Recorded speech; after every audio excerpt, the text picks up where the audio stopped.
नमस्कार, मैं हूं केशव तिवारी और अलग अंदाज में रहती हैं खबरें हमारी। सतना में हवाई अड्डे का विस्तार होगा या नहीं होगा, यह अभी पूरी तरह से स्पष्ट नहीं है।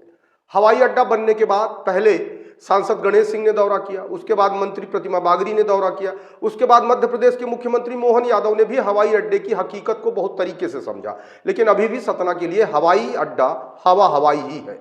एक तरफ मध्य प्रदेश के उप मुख्यमंत्री संभागीय मुख्यालय का हवाला देकर इशारों में कुछ ऐसा कहते हैं जिससे ऐसा लगता है कि सतना में हवाई अड्डे का विस्तार नहीं हो सकता। अभी हाल ही में सतना के सांसद गणेश सिंह ने लोकसभा में नागरिक उड्डयन मंत्री से एक सवाल पूछा।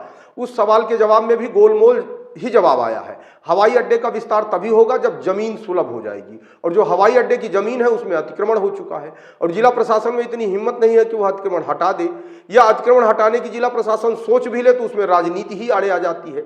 सांसद गणेश सिंह के लोकसभा में उठाए गए सवाल से एक बात तो स्पष्ट हो रही है कि सतना के हवाई अड्डे को जल्द ही उद्घाटन हो सकता है।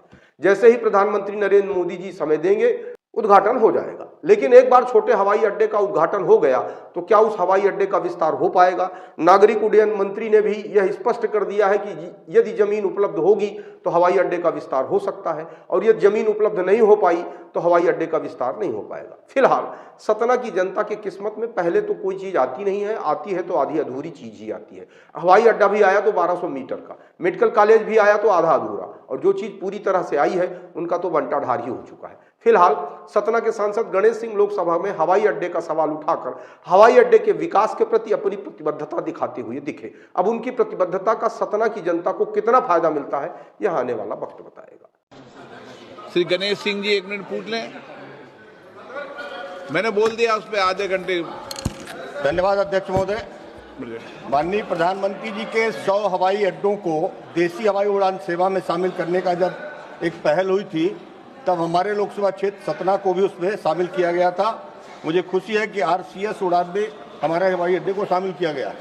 एयरपोर्ट अथॉरिटी ने उसके हवाई अड्डे के मरम्मत के लिए पैसे भी दिए। टर्मिनल पॉइंट बन गया, 1200 मीटर रनवे बना है, बाकी 1850 मीटर का रनवे है, वो बल्कि छोटा हो गया बड़ा होने की बजाय। तो मेरी मांग है उसको पूरा किया जाए और उसमें कोई अतिक्रमण नहीं है, और उसमें हवाई परिचालन शुरू किया जाए, उसका उद्घाटन कराया जाए। मैं माननीय मंत्री से जानना चाहता हूँ कब तक इस प्रक्रिया को पूरा कर देंगे। धन्यवाद। सतना को सर हमने उड़ान स्कीम के तहत हमने डेवलप किया था सर, और बिल्कुल वो इनॉग्रेशन के लिए भी अभी रेडी है। प्रधानमंत्री जी जैसी डेट देंगे तो जरूर उसका उद्घाटन भी हम करेंगे। और कनेक्टिविटी के लिए सर उड़ान के थ्रू हम बिड करते हैं रूट को, कि सतना से कहाँ जाए और कौन सा एयरलाइन आके उसको बिड करेगा। और उड़ान के तहत हम अफोर्डेबल प्राइसेस रखने के लिए हम वाइबिलिटी गैप फंडिंग भी देते हैं। जैसे ही कोई एयरलाइन आएगा, ATR एयरक्राफ्ट हो जो 70 सीटर 80 सीटर का होगा, या फिर एयरबस हो जो 180 सीटर का होगा, उसके हिसाब से जो एयरलाइन बिड करके वहां पे आएगा उसके हिसाब से रनवे लेंथ का भी हम आगे बढ़ाएंगे सर।